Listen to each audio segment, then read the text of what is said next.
everyone, welcome to TYT. I'm Anna Kasparian. Joining us today, because it's Wednesday, is John Iadarola, host of Damage Report, a TYT network favorite among the audience, and one of my favorites. Hey, John. Oh, I mean, I didn't care about that first part, but it's one of your favorites. Oh, that's awesome. Thank you. I appreciate that. It's top 5 for me. You know, there's others I like more, but it's okay. Anyway, I'm just joking. I'm so happy to be doing the show with you. I'm back in the studio now, alone, which is kind of creepy, but someday you're gonna be back and those are gonna be good days. Yes. Someday I will be back. That's true. That part is 100% true. So look, for those of you who are watching right now, you might be thinking, what can I do to support my favorite news show? Well, the best way you can do it, one of the best ways you can do it, is by sharing this stream. John has all sorts of gimmicks with his show that we're trying to basically steal from. And so you like to show dogs, like your dog or your guest dogs, if enough people share the stream or like the stream. And we might just, I don't really feel like brainstorming. We might just literally steal that idea. And you know what? If we get enough people to like and share the stream, the best is yet to come. So if you guys want to see Charlie, I will show Charlie. I will whore out my dog, okay, for some likes. I'm going to like. I'm just keeping it real. I'm going to like the stream right now. I love it. I love it. We have some other announcements. So let me just note, and let's get this all done right at the top of the show. We've teamed up with Aspiration, a wonderful ethical financial institution where you can keep your money. And they're doing a sweepstakes to give away an e-scooter. And if you want to enter for a chance to win, just go to tyt.com/greensummer. That's where you will learn all the details necessary to enter to win. Also, Shop TYT is having a massive sale, 20% off of everything. And this is the annual back to school sale. You don't want to miss it. You get 20% off. Just go to shoptyt.com. And finally, yes, I don't know if I want to say fortunately, but yes, we're covering the RNC. And tonight I will be covering the RNC with my good friend and colleague, Emma Vigeland. So please tune in live at 5:30 p.m. Pacific time, 8:30 p.m. Eastern. And I promise we will make the whole process bearable, entertaining, and fun, and informative. So don't miss it. All right. Now let's talk about the devastation happening in the country right now, including the brutal violence that took place in Wisconsin last night. So 2 protesters in connection to the Jacob Blake demonstrations were shot and killed by a 17-year-old suspect who luckily has finally been placed in custody and is facing serious charges, including first-degree manslaughter. Now, he was seen in multiple videos carrying a rifle, brandishing the rifle. And before we go to some of the graphic videos, and I do want to warn you, the videos are graphic, of what happened last night, I do want to give you some context. So as The Hill reported, gunfire erupted just before midnight, leading to a chaotic scene. Videos showed a crowd chasing one person suspected of being involved. No arrests had reportedly been made that night. Now, luckily, the story was updated today to indicate that the 17-year-old suspect has been placed in custody, but police have reportedly identified the suspect and hope to make the arrest soon. Again, that's outdated. This person has been arrested as of this morning. Now, we're gonna show you what the scene looked like. And again, I want to warn you that the video is graphic. It's awful to watch, but it gives you a sense of the violence that took place against the demonstrators just last night. Take a look.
there was a militia, an armed militia present. Right now, it's unclear whether the suspect was involved with the militia, although one could, I think, suspect that he was, but that hasn't been confirmed yet.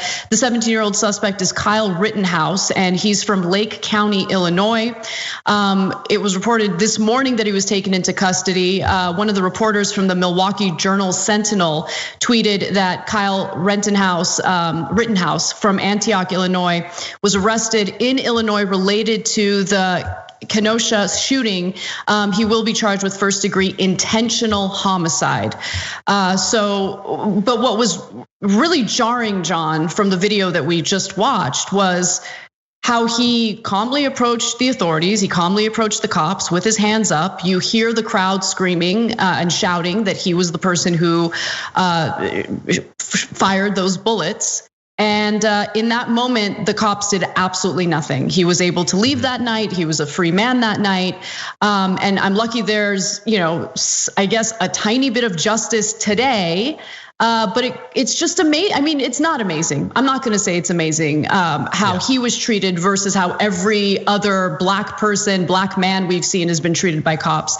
But it's infuriating. It's infuriating to see this over and over and over again. Yeah, and to see,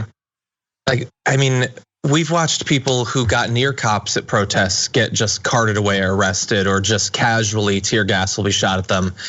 This guy, someone is shouting, he just shot people and he's got a rifle and they didn't stop him. Like he got in his car and he drove home after all of that. He fled from the multiple murders that he had just committed, and the cops didn't seem to care at all. And we know why. Like we saw, I don't remember if it was in California or if it was in Seattle. I remember at one point there was some sort of disturbance where there's a black family that owned like a convenience store or something like that. And they called the cops because someone was doing something. And the cops came and they arrested the family. The family hadn't done anything. Yeah. But it was, okay, so it was, thank you. They just assume, obviously, this is the sort of person that's causing some sort of problem. So they arrest that family. If it's the incident that sparked these protests, the guy is trying to do the right thing. He's trying to break up a fight. No, he's so suspicious that if he makes one wrong move, we're gonna shoot him 7 times in the back. This guy's got a rifle. People are shouting, he just shot people. The thing that they're coming to respond to, they had their lights blaring, their bodies, they know that people were just shot, but they think he couldn't possibly be involved. Or, and there's a lot of reasons to believe, they know about the militia activity in this area. They're giving them, they're talking to them, they're palling around with them, they're giving them drinks and stuff like that. And so they let him go. And he just walks away. Thankfully, because people were filming it, he was tracked down very fast. Even last night, there was a reason to believe that it was this individual. But if they hadn't been filming it, we'd have nothing, because the cops didn't do their job because this guy was white. Yeah. And more importantly, what you mentioned about the cops palling around with the armed militia group prior to the shooting gives you a hint at who the cops favor in this case and who they see as the enemies, right? So I'll get to that militia group in just a second, but I also want to just fill in a few details about who this 17-year-old is. Again, his name is Kyle Rittenhouse. He is not from Wisconsin. He is from Illinois. He's being extradited from Illinois to Wisconsin to face these criminal charges.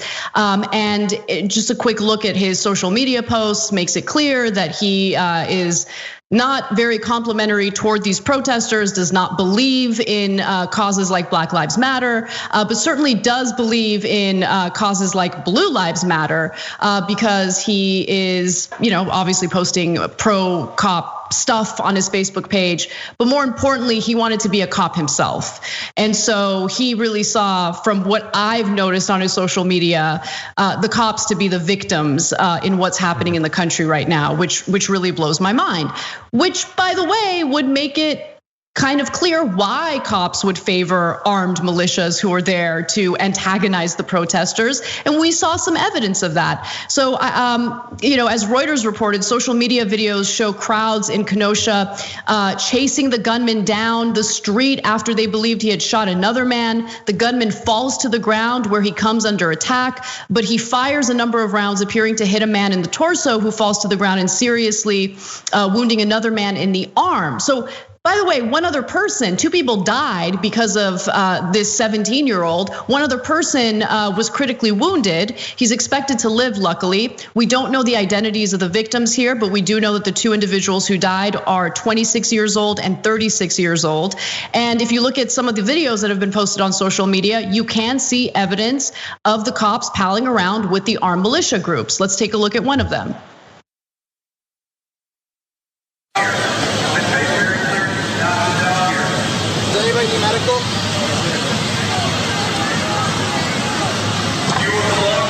We're protecting from the citizens, and I just got pepper sprayed by a person in the crowd.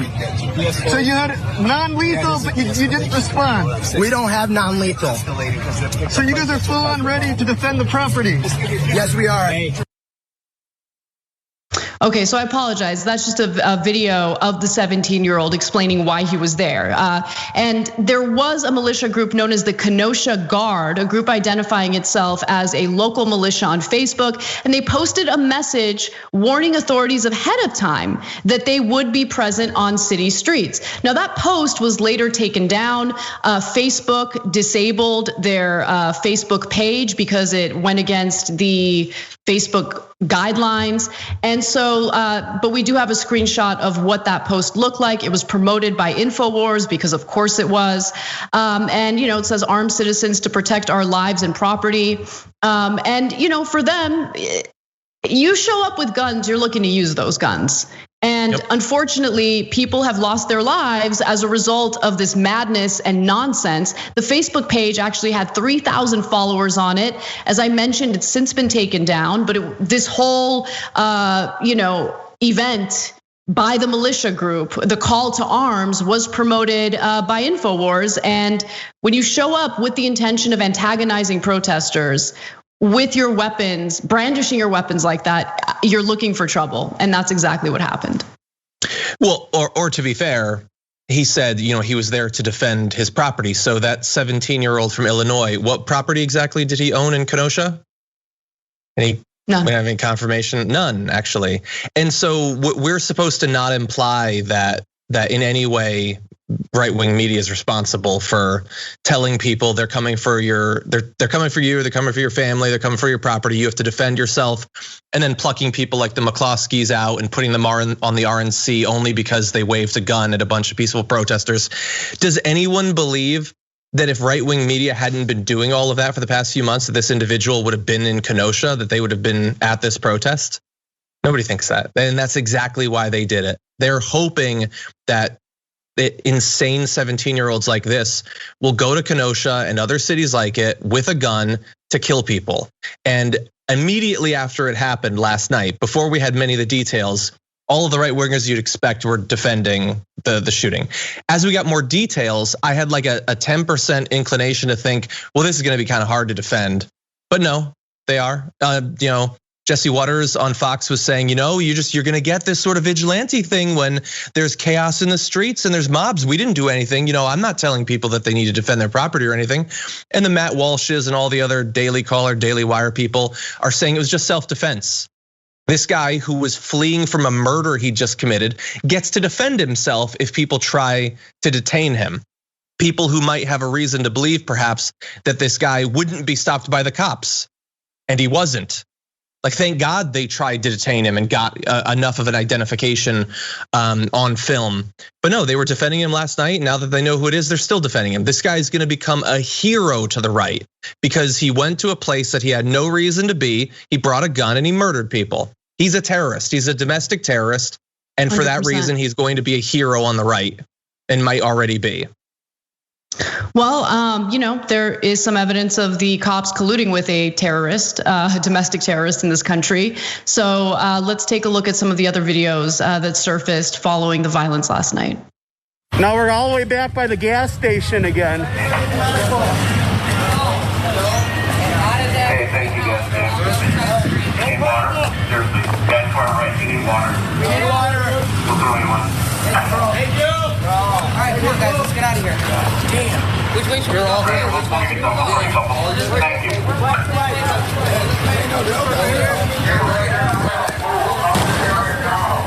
Yes, you. You're a civilian. This area is closed to them. You're trespassing. Leave. Leave now. Hey, you rolling up here? Officer, are you rolling? We got a couple. We got to save a couple, but we'll give you a couple. We appreciate you guys. We really do. We appreciate you guys, we really do. The cops passing out water bottles to the armed militia group, who they really appreciate. And the terrorists marching around. And the terrorists, yeah, exactly. Very close to the. Go ahead. Yeah, just really fast. Like for those guys, they give them water. You remember when like peaceful protesters, the cops were coming in and destroying the supplies of water and medical equipment? You couldn't have a more disparate approach to these different groups. And one more video for you guys. But you left the city open. Well, do you know what the cops told us today? They were like, we're gonna push them down by you because you can deal with them, and then we're gonna leave. See? And then as soon as they said that, second I was fired, I had to tell like 6 people it wasn't you guys. So that was a member of the militia saying that the cops wanted to use their help. Now that's one person who's making the claim, but based on all the other evidence that we've shown you guys, I think that there's reason to suspect that the cops here were not only friendly with these militia groups, they were willing to turn the other way, turn the other cheek when they witnessed these individuals engaging in acts of violence. And what does the Kenosha Guard militia have to say about what happened? Well, they're refusing to condemn the violence that took place. So that's number one, because of course they love the violence. And number two, here's their statement. We are unaware if the armed citizen was answering the Kenosha Guard militia's call to arms. Just like with the shooting of Jacob Blake, we need all the facts and evidence to come out before we make a judgment. God bless and stay safe in Kenosha, or stay safe Kenosha. I would argue it'd be a lot more safe if people like you guys didn't exist, if this militia didn't exist, if armed individuals, armed so-called vigilantes didn't show up looking to antagonize protesters and open fire. The Governor Evers, was pressured to deputize citizens to respond to the protesters, and he refused to do so. And so today he was like, do you guys understand why I wouldn't want to do that? I mean, we have cops that are barely trained and it leads to all sorts of violence. I mean, that's the root of the problem. That's the root of the issue. That's what's led to what we're seeing today, what Kenosha experienced last night. They barely have any training. But sure, let's go ahead and deputize right-wing terrorists in this country to go ahead and carry out more acts of violence. I'm sure that'll definitely, calm the situation down. And by the way, I know it. Yeah. I guess it should be obvious to everyone. I guess it doesn't need to be said, but what have we been saying is gonna happen since the very beginning of the protests? The outsiders are gonna come in and murder people. And this is exactly what it is. And even though we knew it was coming, now it's here. They're still, I'm looking at right wingers, their tweets as of 3 hours ago, still defending him, saying it was self-defense. He was fleeing a murder he just committed. And we've known that all day. They're still saying it was self-defense a couple of hours ago. And on Monday on the damage report, we did a story that had broken a few days earlier, and it was that in Portland, the cops who have been brutalizing protesters for like 3+ months now that the Proud Boys are in force, have taken a hands-off approach, and they're letting the Proud Boys come with fireworks and aluminum bats and brawl with the protesters. And that's not really new to Portland. I don't know how new this sort of cooperation is to Kenosha, but now we're seeing it in multiple cities. The cops working with the exact sort of right-wing groups that so frequently hunt and kill cops themselves. The Boogaloo Boys want to see cops killed. They think it would be a convenient way to get this war started. But the cops they prefer the company of people who want to see them dead to the protesters who want to see them reformed. That's the way they've chosen in this. Yeah, because the men in blue, the people who are supposed to be protecting and serving, can't handle very valid criticism of how they've been trained, about how they have terrible people within their ranks that absolutely have no business being cops, how there are actual white supremacists within their ranks who have no business being cops. They can't handle people speaking out against that. So yeah, you're right. They would much rather collude with individuals who would rather see them dead than have to deal with the truth about how awful they are at their jobs. Yeah. Anyway, we got to take a break. When we come back, we'll show you the type of treatment Breonna Taylor protesters received in Kentucky. What's up, everyone? Welcome back to TYT. Anna and John with you. Before I read member comments, I just want to note that more than 1,000 people have liked this stream. And as a result, I will end the show, the main show, with my dog, Charlie. Yes! As a little reward. As a little co-host. Oh, he's gonna hate it. He's like, well, what are you doing? No, he's gonna love it, I promise. Now let me read some member comments and we'll move on to the rest of the news. Jessica asks a great question. My questions are, how did he get to Wisconsin from Illinois? Who does the gun belong to? And how did he get the gun? The legal age to purchase and own a firearm in Illinois is 21. The kid is 17. All great questions. And look, I don't mean to be such a downer, but I've just been doing this long enough to know that I shouldn't expect justice in this story. He's been arrested. And anyway, Pork Chop Express writes in and says, so freaking frustrating. Yeah, he absolutely was part of the militia. They were chasing him down because he shot someone in the head prior to this. That's right. Yeah. I live in Wisconsin and know people who were there. And I'll read one more. Madeline says, is it just me that feels like getting drunk when I follow the news? Oh yeah. I think I need to consider antidepressants. Like I can't take it anymore. The news cycle is pretty devastating. Where the country is pretty devastating, and there's like no end in sight. Anyway, but we got to keep fighting, right? So let's talk about what happened to Breonna Taylor protesters last night.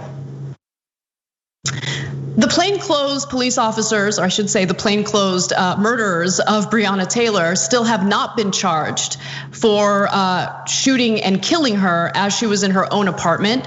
Again, they were plainclothes cops who used a battering ram to enter her apartment past midnight. When her boyfriend saw them and thought that they were intruders, he fired a warning shot, and then they proceeded to open fire, leading to the death. We need to talk about a relatively new show called the Republic, or UNFTR. As a Young Turks fan, you already know that the government, the media, and corporations are constantly peddling lies that serve the interests of the rich and powerful. But now there's a podcast dedicated to unraveling those lies, debunking the conventional wisdom. In each episode of the Republic, or UNFTR, the host delves into a different historical episode or topic that's generally misunderstood or purposely obfuscated by the so-called powers that be, featuring in-depth research, razor-sharp commentary, and just the right amount of vulgarity. The UNFTR podcast takes a sledgehammer to what you thought you knew about some of the nation's most sacred historical cows. But don't just take my word for it. The New York Times described UNFTR as consistently compelling and educational, aiming to challenge conventional wisdom and upend the historical narratives that were taught in school. For as the great philosopher Yoda once put it, you must unlearn what you have learned. And that's true whether you're in Jedi training or you're uprooting and exposing all the propaganda and disinformation you've been fed over the course of your lifetime. So search for UNFTR in your podcast app today and get ready to get informed, angered, and entertained all at the same time.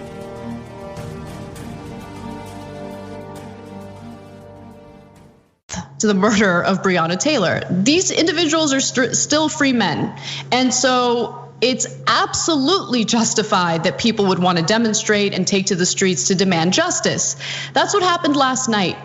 And 68 protesters, 68 of them were arrested for a nonsense reason. Let me give you the details.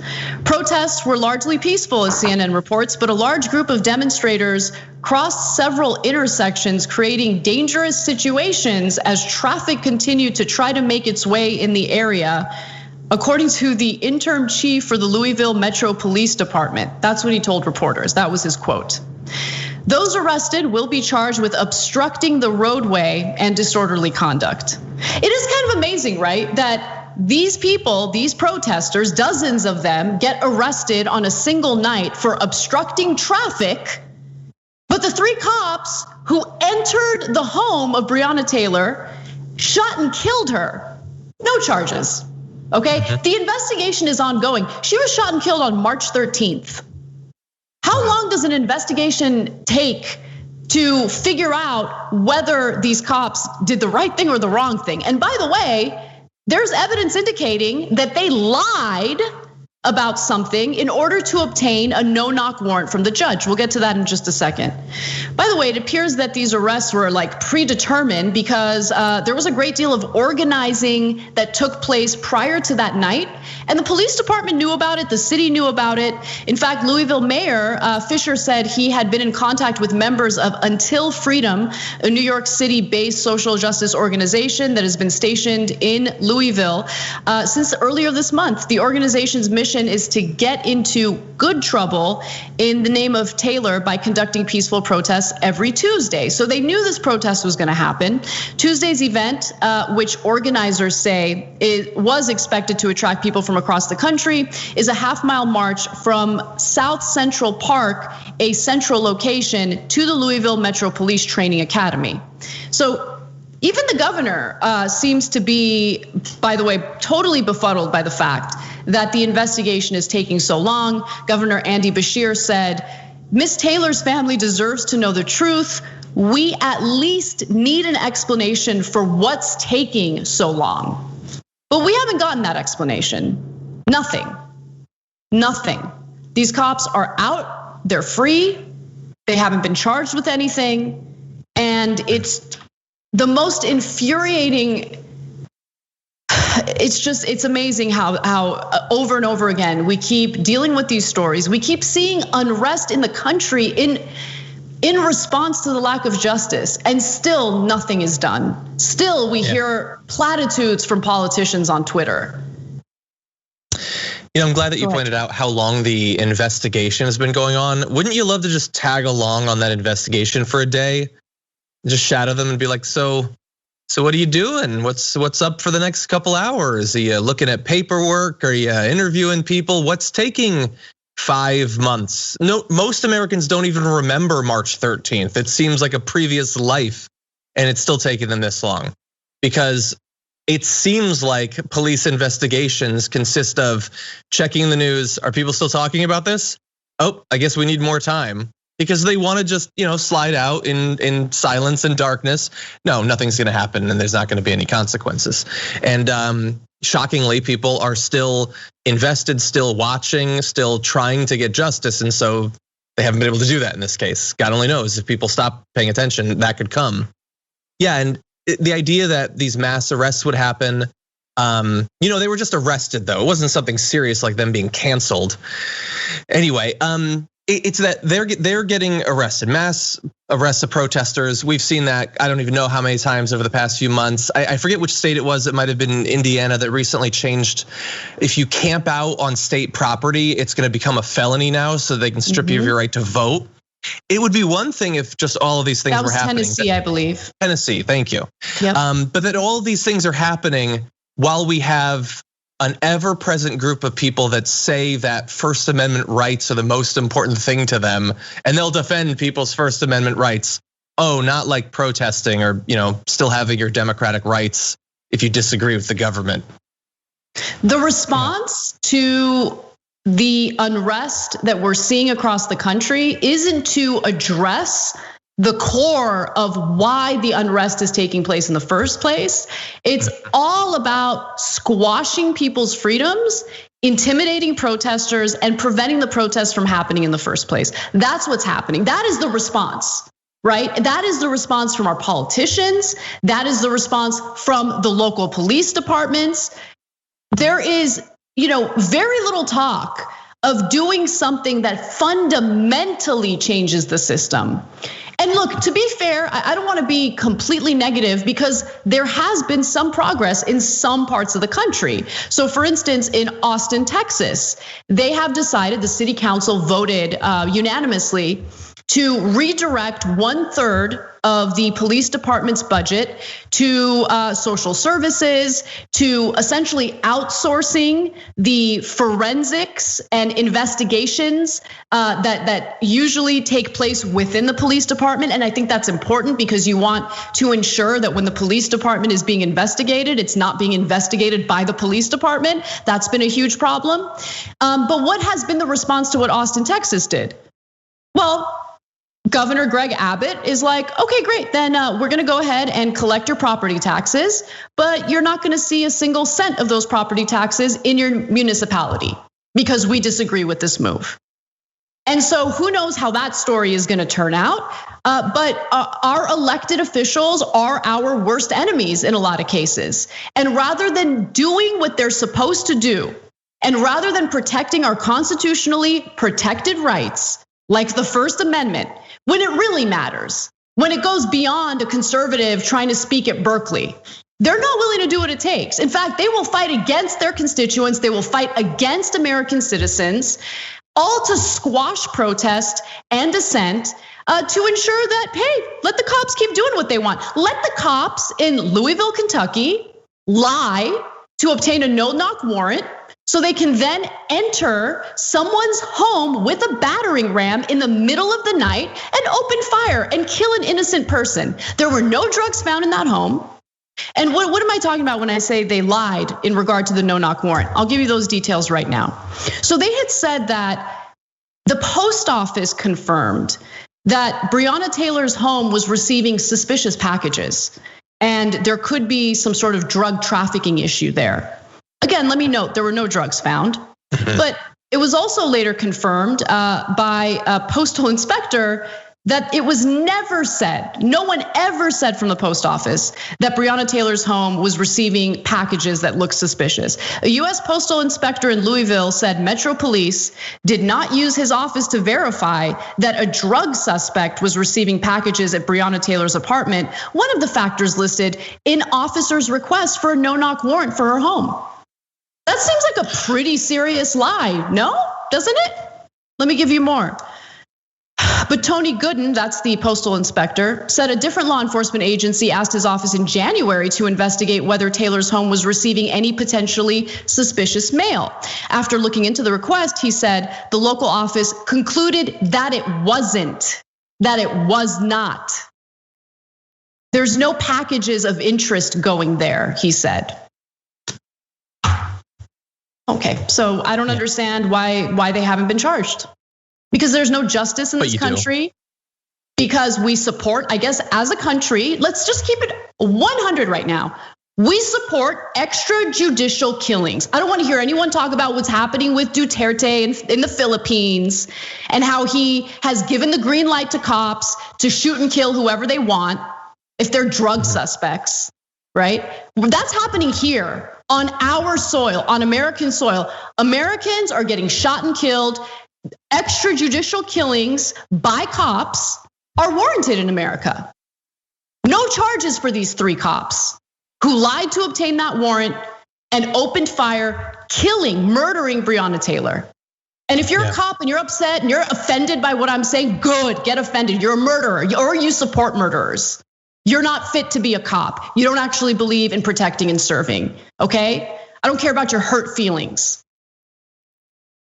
Yeah, one of the depressing things is, like, we cover all this stuff, and part of it is that we care that people know about what's really happening, and part of it is because we think that will lead people to make the right choices about where we need to move to as a country. So like if we showcase corruption in the Trump administration, how they're personally like they're making money off of it or something, or if we make sure that people know all of the accurate details about this militia member that just shot and killed a bunch of people. But like it's not, maybe it never was, but we're not just like differing with the other side on where exactly should income tax levels be.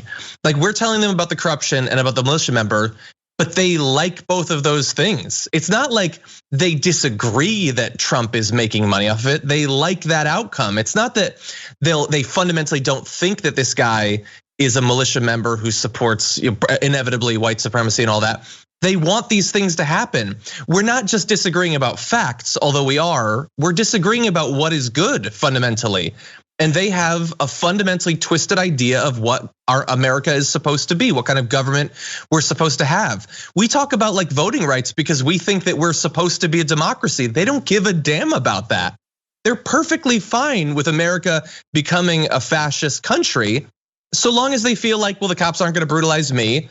And I imagine someday I'm gonna be well off. So sure, if the entire economy is twisted and set up to benefit people like that, I wanna be one of those people.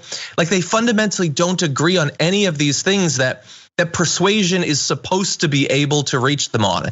It makes so much of this feel pointless. It feels like you're shouting into the void, because in the void dwell monsters, and they don't agree with us about what the government is supposed to be like, who it's supposed to serve, are we supposed to be equal?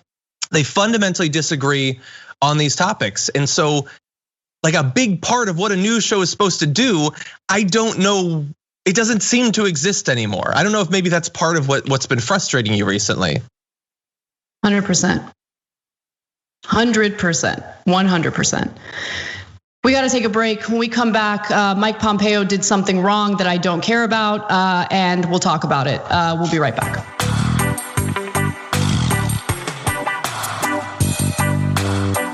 Hi, everybody. So Charlie is making his little appearance on TYT today because we had more than 1,000 people like the stream. You like the stream, Charlie likes you, and he makes an appearance. Oh. So cute. Look at all that neck fur. God, I love him so much. He's the best thing in the world. Dogs are the best. I used to think dogs are the best. Now I think they're the only good thing. They're still the best, but there's nothing else. No, there are good things. You're a good thing. Good things exist. Brett's a good thing. He is a good thing. I've told him that for years. All right. Well, so thank you for liking the stream, guys. That really does help out the show, and we really appreciate it. A few notes. I wanted to also mention that if you're a viewer on Twitch, there is a Charlie emote. It is a tier 2 emote. I don't know what that means, but that sounds great. And you should definitely do whatever it is that you need to do to get that tier 2 emote, because it's fun. With that said, let's check in with our thermometer to see where we're at with our fundraising effort. I've really dropped the ball on this because we are at $105,417, and the goal is to get to 200,000 by the end of the month. And we're not in good shape for this month. So if you can, please go to tyt.com/go, tyt.com/go to contribute. We would really appreciate it because you guys help to keep this show sustainable. A few comments. Keldo Head says, how does Anna continue to do her job so well? That's really nice of you. Without having a mental breakdown. I do have mental breakdowns. I regularly have to take breaks from watching TYT because it's so harrowing. I smoke a lot of pot after the show, like immediately after the show. I might be stoned when we do the RNC coverage tonight. Don't tell my boss. Who's Jank, by the way. If you're gonna be, you just gotta give Emma a heads up so she can catch up to you. I know. Okay, we gotta go. We have more news to get to. So. House Democrats have launched an investigation into Secretary of State Mike Pompeo's unprecedented RNC speech from Jerusalem. Pompeo was on an official State Department trip, and this trip was in the Middle East and also North Africa. But Dems argue that Pompeo violated the Hatch Act. First, let's take a look at what his speech was for the RNC. I'm speaking to you from beautiful Jerusalem, looking out over the old city. I have a big job as Susan's husband and Nick's dad. Susan and Nick are more safe, and their freedom's more secure because President Trump has put his America First vision into action. President Trump understands what my great fellow Kansan President Eisenhower said. For all that we cherish and justly desire for ourselves or for our children, the securing of peace is the first requisite, delivering on this duty to keep us safe and our freedoms intact. This president has led bold initiatives in nearly every corner of the world. In North Korea, the president lowered the temperature and against all odds got the North Korean leadership to the table. The president, too, moved the U.S. Embassy to this very city of God, Jerusalem, the rightful capital of the Jewish homeland. And just 2 weeks ago, the president brokered a historic peace deal between Israel and the United Arab Emirates. This is a deal that our grandchildren will read about in their history books. The way each of us can best ensure our freedoms is by electing leaders who don't just talk, but who deliver. So why is this wrong? Well, the decision to speak to the political convention in pre-recorded remarks from Jerusalem breaks with longstanding precedent of sitting secretaries of state avoiding partisan politics, particularly while abroad, and appears to violate guidance on political activities that Pompeo himself emphasized in a cable to diplomats just last month. Just a month earlier, he warned staff in a diplomatic cable to not improperly engage in the Department of State in the political process and stressed departmental guidance on political activities. And so now Joaquin Castro and other Democrats are launching an investigation into Pompeo. I should note that Castro is the chair of the House Foreign Affairs Oversight and Investigations Committee. And he says, quote, "It is highly unusual and likely unprecedented for a sitting Secretary of State to speak at a partisan convention for either of the political parties. It appears that it may also be illegal." Now, a State Department spokesperson says that it's not because Pompeo, cleared this. And another source familiar with the situation defended the move Sunday by saying Pompeo would deliver the remarks in his personal capacity and that no taxpayer funds would be used. The source said the speech was cleared through Pompeo's personal lawyers, State Department, and White House lawyers. Oh, that's going to give me some confidence. And RNC the team lawyers, of rivals, all of them are hacks and criminals. Like, ooh, criminal. At TYT, we frequently talk about all the ways that big tech companies are taking control of our online lives, constantly monitoring us and storing and selling our data. But that doesn't mean we have to let them. It's possible to stay anonymous online and hide your data from the prying eyes of big tech. And one of the best ways is with ExpressVPN. ExpressVPN hides your IP address, making your activity more difficult to trace and sell to advertisers. ExpressVPN also encrypts 100% of your network data to protect you from eavesdroppers and cyber criminals. And it's also easy to install. A single mouse click protects all your devices. But listen, guys, this is important. ExpressVPN is rated #1 by CNET and Wired magazine. So take back control of your life online and secure your data with a top VPN solution available, ExpressVPN. And if you go to expressvpn.com/TYT, you can get 3 extra months for free with this exclusive link just for TYT fans. That's expressvpn.com/TYT. Check it out today. Said that what Pompeo did is okay. It's totally right. He didn't break any laws. Oh, the White House lawyers, they okayed it? Oh, well, in that case, yeah, no, it must be fine. No taxpayer funds. Did he pay for the ticket himself? Not that would even be fine. But I hate all of the violations. Picking out this one in particular when Melania's giving a Rose Garden speech and Trump is definitely going to do it in a day. It just seems weird. I don't know. It also seems weird to violate this longstanding tradition to give such a boring speech. Jesus, the back shot was the most interesting part by far of that entire thing. But yeah, they've broken all the rules, and Joaquin Castro there, I think it's great that he still talks about things potentially being illegal. To me, I don't know, feel free to disagree with me, both Anna and the audience. It seems quaint to talk about members of the Trump administration potentially having done something that's illegal.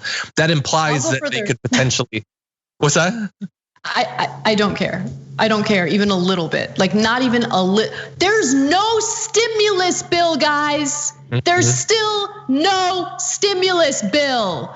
Tens of millions of Americans are unemployed. I don't care where Pompeo does his speech. I don't care if he does it on a boat. I don't care if he does it on a goat. I don't care. I don't care. I get it. It's wrong. We're not in normal times. We're not in normal times. Joaquin Castro, hey, I'm glad that you want to do something. That's awesome. We don't have a stimulus bill. People are suffering right now. There's unrest throughout the country. The 3 cops that murdered Breonna Taylor are still out. They're free. Is the federal government gonna do anything about it? Is Congress gonna do anything about it? Oh no? Okay, I don't care about Pompeo. I don't care what he's giving his speech. It's a giant waste of time. I'm tired of these nonsense, dead end congressional investigations. I'm tired of it. Do something, okay? Get back to work and get a stimulus bill passed. Get it done. Get it done. Yeah, it's America, so that's not gonna happen. Let me ask you a serious question though. Would you have made that goat reference if you had not so recently held Charlie? Come on, you got incepted by goats. My dog does look like a baby goat. You're right. Anyway, look, I just think priorities, right? So the number one priority of our lawmakers should be to represent Americans, especially at this time of crisis. What's happening with the post office? I mean, we just heard from DeJoy in those hearings. Okay, cool, you had the hearings, that's awesome. You guys engaged in the theatrics, you guys engaged in political theater. Now what? Now what? I'd love to know, because DeJoy said that he will not reinstall mail sorting machines. What are you guys gonna do about that? Oh, okay, we're gonna investigate Pompeo. I don't care, I don't care. Let's move on to the next story. Less Americans in swing states are concerned about coronavirus because, of course, and at the same time, new polling indicates that Donald Trump's approval rating in these swing states has increased. So this was done by CNBC and Change Research, and here's what the polling found. In Arizona, Florida, Michigan, North Carolina, Pennsylvania, and Wisconsin, only 66% of likely voters said they have serious concerns about COVID-19. The share fell from 69% in a poll taken 2 weeks earlier. The share of respondents who said they have very serious concerns about the coronavirus dropped to 45% from 49%.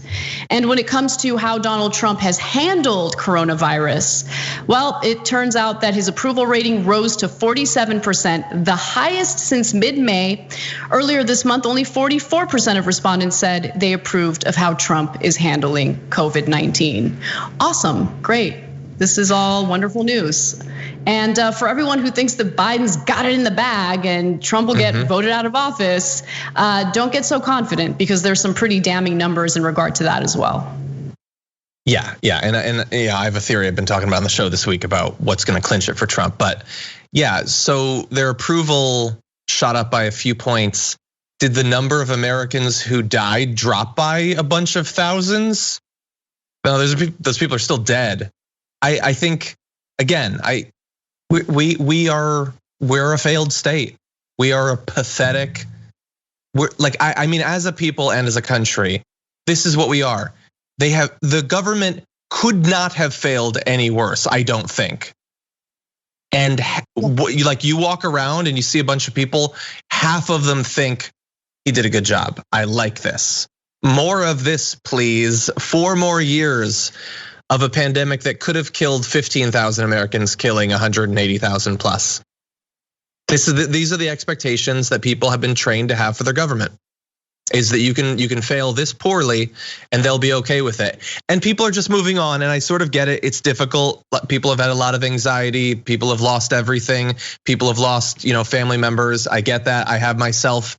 When I walk around, it looks like a significant percentage of the people, even in LA, have moved on and don't care about this anymore. Certainly at the RNC, if that was the only way you knew about what was going on in America, every reference to the pandemic was in the past tense. Yep. And look at this, and people are accepting it. Yeah, we're apparently fine. I mean, sure, the latest report I saw, 1,150 people had died in just one day. But we're moving on. It doesn't matter anymore. It has been totally normalized that many people are gonna die, and that's gonna continue for literally months. We're gonna get another 50 to 100,000 deaths at least, and that is going to get a double thumbs up from half of the American public. I love that you mentioned the messaging about coronavirus from the RNC, because you got to hand it to the Republicans. They will lie in your face and they will do it repeatedly until you believe them. And so, yeah, you're absolutely right. They speak about coronavirus as if it's in the past tense, as if we're not dealing with this pandemic, as if 177,000 Americans haven't already died. They talk about it as if Trump's handling was a success. And unfortunately, that propaganda works. And I think that the messaging from the Trump administration about this, unfortunately, has persuaded a pretty significant portion of swing state voters. And that is not a good sign for Joe Biden. So let's move on to how this is impacting the election. So swing state voters said by a 51% to 49% margin that they think Joe Biden and Democrats would do a better job than Trump and the GOP of handling the coronavirus. That number is devastating, guys, devastating. Only 51% think that Biden would do a better job. That's it. He has an edge over the incumbent in 5 of the 6 states, while North Carolina is virtually tied. And if you look at the specific numbers, that's also not looking good. Arizona, Biden only leads by 2 percentage points, 49% to 47%. Florida, it's 49% to 46%. Michigan, Biden leads 50% to 44%. North Carolina, Biden leads 48% to 47%. I mean, these are razor thin margins. Not a good look when you consider how much of a disaster Donald Trump has been. The post game is going to be awesome. You should be a member. Please join. Go to tyt.com/join to do so. Love you guys. See you soon. Thanks for listening to the full episode of the Young Turks. Support our work, listen ad-free, access members-only bonus content, and more by subscribing to Apple Podcasts at apple.co/TYT. I'm your host, Cenk Uygur, and I'll see you soon.